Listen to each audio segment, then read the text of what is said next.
should I do? What should I do? Wanna say no?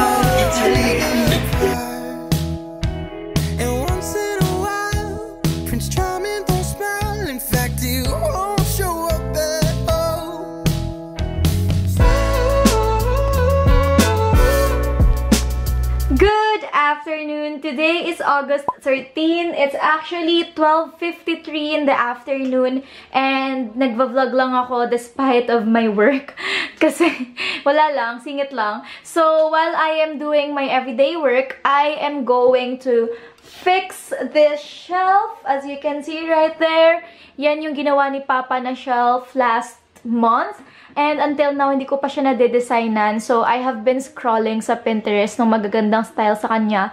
And I decided to add some books, vases, and dried flowers on my shelf. And I will be receiving a package from Shopee ngayon. So, I'm just waiting for that to finalize na this part of the room. And then, here's my table right now. Ito yung una nating inayos. And as you can see, sobrang messy niya. I have lots of books here. Oh my god, nagtatawag. I have lots of books here and plants there. So I'm gonna fix that pa. And then this little mirror, I don't know if I mentioned that, but pinakat ko lang siya and may gagawin pa ako sa kanya. But for today, let's fix this. Let's fix this. So let's go! So, sobrang init. I had to turn off my electric fan para hindi marinig yung yung ganun niya. So, I received a package from Lavish Ever After by Joyce. Sobrang nice nung name. And then, it's actually 2 packages. So, they sent me their artisan soap and then room diffusers. So, I personally requested for a room diffuser kasi that would be really essential for me. But they also sent me yung artisan soap nila. So, the artisan soap that they have here are 100% organic plant oils that actually pampers our skin instead of like feeling stripped or na-strip out niya yung moisture. They have this aesthetically pleasing talaga na soap. As you can see, bango. This is Lavish Ever After. I think this is yung rose nila. I was expecting for the coffee one, pero wala siya. But that's okay. And then this is the other soap. Ang cool.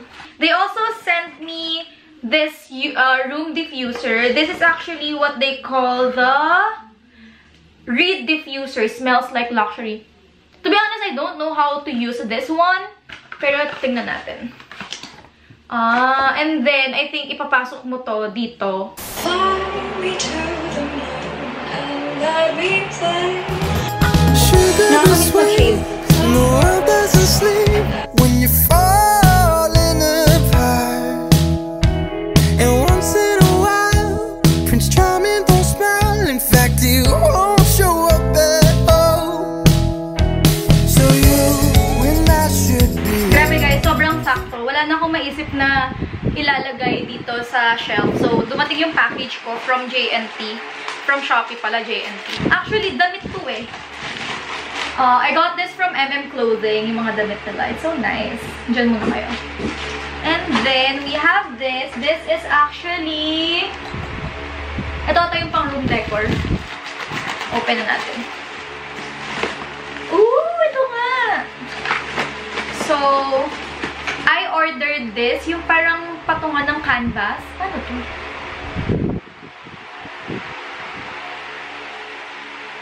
Ayan, yung parang ipapatong mo dito yung photo. Wait, pakita ko sa inyo.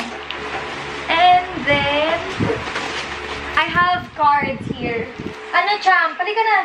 Palika, dali. I have cards here. Ito yung mga placards na pang design ng room. So, I bought this kasi para merong pop. Para ito yung magbigay ng pop of color sa room. So, ayan, iba't ibang card siya. Oh! Ang lakas niya! Oh, gumagana! It's so cute! So, that's it.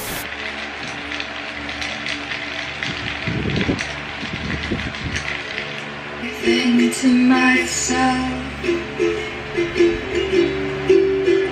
what a wonderful world. Hey guys! After 2 hours of like staring at my wall shelf, grabe, nawawalan ako ng idea sa kanya. I don't know why. So, yan pa lang yung nagagawa ko right now. And I am just here on my bed because I have lots of things, as you can see. I have these things pa na kailangan kong ayusin. And I'm so tired. And nami-mental block yung utak ko. Like, I don't know where to put these things. And I just feel like there's something missing. There's something wrong. Na parang, what should I do? What should I do? I don't know what to do with this stuff that's on my bed. Sobrang messy. And hindi ko pa alam kung anong sunod kong gagawin. But, yeah, nag-update lang ako because I'm super duper exhausted. Hindi naman. Parang 2 hours pa lang naman ako nag-iikot sa kwarto. But, I don't know what to do. Sugar be sweet, the world doesn't sleep when you fall in apart. And once in a while.